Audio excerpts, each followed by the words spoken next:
প্রচুর পরিমাণে বৃষ্টি হচ্ছে, যেটা একদম কল্পনার বাইরে। আর এই বৃষ্টির মধ্যে ছাতা আছে অবশ্যই, কিন্তু সাইকেলে যখন চালাচ্ছি তখন ভীষণ হচ্ছে। এখানে একটু দাঁড়ানো যায় মনে হয়, আমার যেটা মনে হচ্ছে এখানে একটু দাঁড়ানো যায়, কারণ এখানে উপরের গাছের ছায়াটা অনেকটা আমার গায়ে পড়তেছে, যাতে করে বৃষ্টি কিছুক্ষণ হলেও থামবে। আর ওই পাশে একটা সাইক্লোন সেন্টার আছে, ওইখানে গিয়ে একটু দাঁড়ানো যায়। যদিও দেখি কী অবস্থা। দেখেন ক্যামেরার অর্ধেকটা ব্লক হয়ে গেছে পানিতে, তবুও চালাচ্ছি। সামনের ওই সাইক্লোন সেন্টারটায় আশ্রয় নিব। এখানে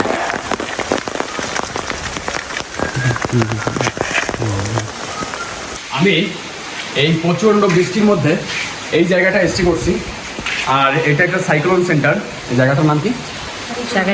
শাঁখারীকাটি সাইক্লোন সেন্টার। আর এইখানে আর পিছনের যে ভিউটা একদম অসাধারণ। আমি ওই সাইডে ছিলাম, ওই সাইড থেকে এই সাইডে চলে আসছি।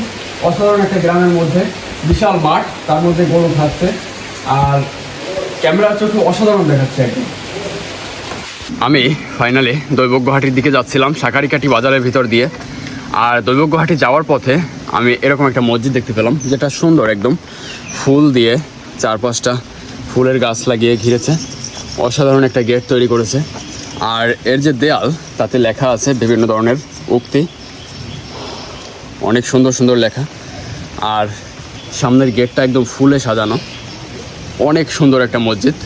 মসজিদটির নাম হচ্ছে পিঙ্গড়িয়া সর্দারপাড়া জামে মসজিদ।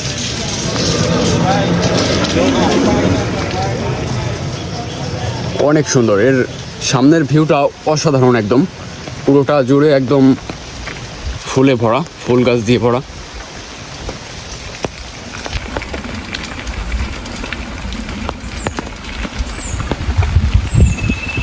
প্রচণ্ড পরিমাণে বৃষ্টি হওয়ার কারণে চারদিকেই সমস্যা হয়ে যাচ্ছে।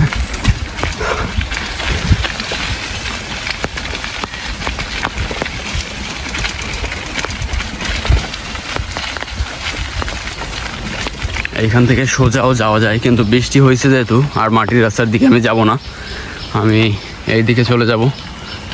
কই যান? এদিক এটা। আর রাস্তাটা বেশ বড় হওয়ার কারণে আমার ভিডিও বিভিন্ন জায়গায় স্কিপ করতে হচ্ছে, আর ওইটা আগের ভিডিওতে নিয়ে গেছি। এখান থেকে আবার শুরু করলাম নতুন করে।